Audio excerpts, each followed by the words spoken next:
রাত 12টায় বের হয়েছি, মানে একটা প্যান্ট নিবে সে, তো এই প্যান্টটা দেখতেছিল। আমি এইদিকে গরমে আমার অবস্থা পুরাই টাইট, সো সেই প্যান্ট নেওয়ার জন্য প্যান্টটা দেখছে। একটা দেখার পর পরবর্তী চেক করে নিচ্ছে প্যান্টের পকেটগুলো কেমন একটু চেক করে নিচ্ছিল সে, তো দেখে শুনে নিচ্ছিল আর কি। পরবর্তীতে দোকানদারকে বললো মানে প্রাইস কত, দোকানদার বলতে 550 টাকা। বাইকটা ছোটো প্যান্ট 550 টাকা কেমনে হয়? সে 250 টাকা দেখার পর চলে আসছে, মানে তার ভাল লাগতেছে না বললে আমরা চলে আসলাম দুজনই। আসার পর সে কি বলতেছে শুনেন।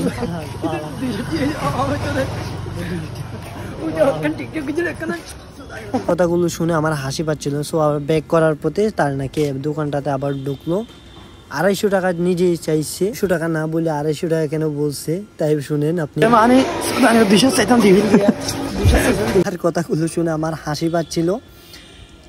তো পরবর্তী তার সে মানে প্যান্টটা নিচ্ছিল, 250 টাকার নিচ থেকে দিচ্ছিল, টাকা গুনতেছিল সে। আমি তার সামনে পাশে দাঁড়াচ্ছিলাম, গরম লাগতেছিল ভাই, এত রাতেও গরম।